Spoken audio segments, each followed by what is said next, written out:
Hi అండి. ఎలా ఉన్నారు అందరూ? బాగున్నారా? ఈరోజు మన వీడియో వచ్చేసి దొండకాయతో పకోడీ చేసుకుంటున్నామండి. అలానే మన ఛానల్‌ని కొత్త వాళ్ళు ఎవరైనా చూసినట్లయితే సబ్స్క్రైబ్ చేసుకోండి. అలానే మన ఛానల్‌లో లాంగ్ వీడియోస్ ఉంటాయి చూడండి. ఓకేనా? ఇక్కడ చూసారు కదా! ఫస్ట్ ఏంటి అంటే నేను దొండకాయలని ఇలా కట్ చేసుకున్నానండి. అలానే రౌండ్‌గా అయితే ఏంటి అంటే మనకి దొండకాయ పకోడీకి అంతగా ఇది అనిపించదు. అంటే దొండకాయ పకోడీలా అనిపించదు అని చెప్పి నేను ఇలా కట్ చేసుకున్నాను. మీకు ఏ షేప్‌లో కావాలి అనుకుంటే అలా రౌండ్‌గా అయినా చక్రాల్లా కట్ చేసుకోండి. ఓకేనా? ఇక్కడ చూసారు కదా! నేను ఇక్కడ 2 స్పూన్స్ వరకు శనగపిండి తీసుకున్నానండి. అలానే 1 ½ స్పూన్ రైస్ ఫ్లోర్ బియ్యం పిండి తీసుకున్నాను. అలానే కొంచెం కర్రీ లీవ్స్ వేసుకున్నాను. ఫ్లేవర్ బావుంటుంది అని చెప్పి ఇలా వేసుకుంటున్నాను. తర్వాత ఏంటి అంటే జీలకర్ర వేసుకున్నాను. అలానే మీ దగ్గర లేదు అనుకుంటే జీరా పౌడర్ అయినా యూజ్ చేసుకోవచ్చు. ఓకేనా? అలానే ఇక్కడ ఏంటి అంటే కొంచెం ఒక స్పూన్ వరకు ధనియా పౌడర్ వేసుకున్నాను. అలానే ఒక స్పూన్ వరకు సాల్ట్ వేసుకున్నాను. అలానే ఏంటి అంటే కొంచెం మసాలా పౌడర్ ఉంటుంది కదా! అది యాడ్ చేసుకున్నాను. అలానే మీరు మీకు కారం సరిపోయేటట్టు కారం తీసుకోండి. నేనైతే ఒక 1 ½ స్పూన్ అలా వేసుకున్నాను కారం అనేది. అలానే ఇక్కడ జీడిపప్పు ఇంకా పల్లీలు ఉంటాయి కదండీ! అవి వేసుకుంటున్నాను. ఇక్కడ జీడిపప్పు ఏంటి అంటే ఇలా చిన్నగా కట్ చేసుకొని వేసుకుంటే ఏంటి అంటే మనం పకోడీ తినేటప్పుడు కూడా చాలా బావుంటుంది.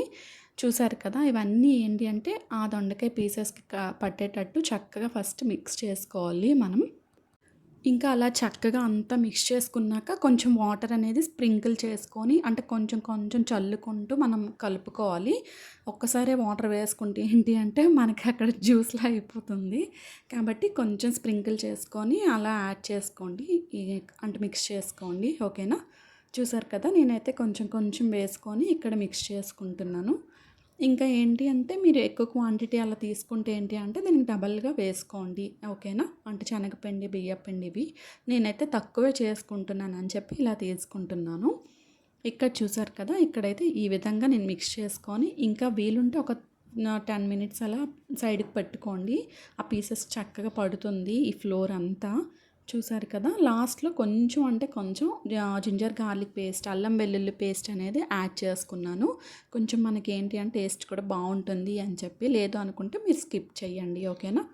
చూసారు కదా! ఇంకా అంతా మిక్స్ చేసుకొని నేను సైడ్‌కి పెట్టుకున్నానండి. ఇక్కడ ఇదంతా చక్కగా ఈ పీసెస్ పట్టేలోగా మనము ఇంకా గ్యాస్ పైన చక్కగా మన ఆయిల్ ఇలా హీట్ చేసుకున్నాను నేనైతే. చూసారు కదా! ఇక్కడ ఫస్ట్ ఏంటి అంటే చూస్తున్నాను ఆయిల్ హీట్ అయిందా లేదా అని చెప్పి. మనకి హీట్ అయితే అయిపోయింది ఆయిల్. అలానే ఇక్కడ ఏంటి అంటే మీడియం ఫ్లేమ్‌లో అలా పెట్టుకొని మనం ఇక్కడ వేసుకోవాలి. లో ఫ్లేమ్‌లో అయితే పెట్టొద్దు. ఎందుకంటే ఆయిల్ మొత్తం పీల్చేస్తుంది కాబట్టి మీడియం టు హై ఫ్లేమ్‌లో అలా పెట్టుకోండి. ఓకేనా? చూసారు కదా! ఇంక ఈ విధంగా నేనైతే వేసుకుంటున్నాను. అలానే ఇక్కడ ఏంటి అంటే వేసిన వెంటనే గరిటెం పెట్టొద్దు. కొంచెం ఒక 2, 3 మినిట్స్ అయ్యాక కొంచెం పెట్టండి. లేదు అంటే మనకేంటంటే అంటుకుంటాయి. అంతే ఇంకేముండదు. చూసారు కదా! ఇప్పుడైతే ఇలా చేసుకుంటున్నాను నేనైతే. కొంచెం ఒక 5 మినిట్స్ అలా మీడియం ఫ్లేమ్‌లో పెట్టుకుంటే మనకి చక్కగా ఫ్రై అయిపోతుంది. మనకి పకోడీ అనేది. చూసారు కదా! ఇంకా నాకైతే చక్కగా ఫ్రై అయిపోయింది ఇంకా. నేనైతే ఇక్కడ తీసుకుంటున్నాను. మరీ ఎక్కువ ఇది చేసినా మనకి బాగోదు. ఇలా చేసుకోండి. క్రిస్పీగా బావుంటుంది. మనం బియ్యం పిండి కూడా అందుకే మెయిన్‌గా యూజ్ చేసుకున్నాము. క్రిస్పీగా కావాలనుకుంటే ఇంకా కావాలి అనుకుంటే ఇంకా కొంచెం బియ్యం పిండి యాడ్ చేసుకోండి. ఓకేనా? చూసారు కదా! చక్కగా అయిపోయింది. ఇప్పుడు ఏంటి అంటే అంతా అయ్యాక కొంచెం పల్లీలు, ఈ జీడిపప్పు, ఇంకా కరివేపాకు ఇవేంటి అంటే కొంచెం ఫ్రై చేసుకోండి. దానిలో వేసుకుంటే ఇంకా బావుంటుంది. నా గ్యాస్ ఆఫ్ చేసుకున్నాక కర్రీ లీవ్స్ వేసుకుంటే మనకి సరిపోతుంది ఆ హీట్‌తో. ఇప్పుడు వేసుకున్నా, వేసుకోకపోయినా పర్లేదు. లాస్ట్ గ్యాస్ ఆఫ్ చేసుకున్న కర్రీ లీవ్స్ వేసుకున్నా మనకి అయిపోతుంది. చూసారు కదా! నేనైతే ఇంక గ్యాస్ ఆఫ్ చేసుకొని కర్రీ లీవ్స్ వేసుకున్నాను. మనకి వెంటనే అయిపోతాయి కాబట్టి. చూసారు కదా! ఇంక అంతా మొత్తం అయిపోయింది. మనకి ప్రాసెస్ అనేది చాలా వచ్చింది. మీరు కూడా తప్పకుండా ట్రై చేయండి. కొంచెం అయినా ఈ విధంగా ట్రై చేయండి. బావుంటుంది. మెయిన్ ఆ జీడిపప్పు ఇవి తగులుతూ చక్కగా బావుంటుంది. ఈ ఫంక్షన్స్‌లో ఇలానే చేస్తుంటారు కదా!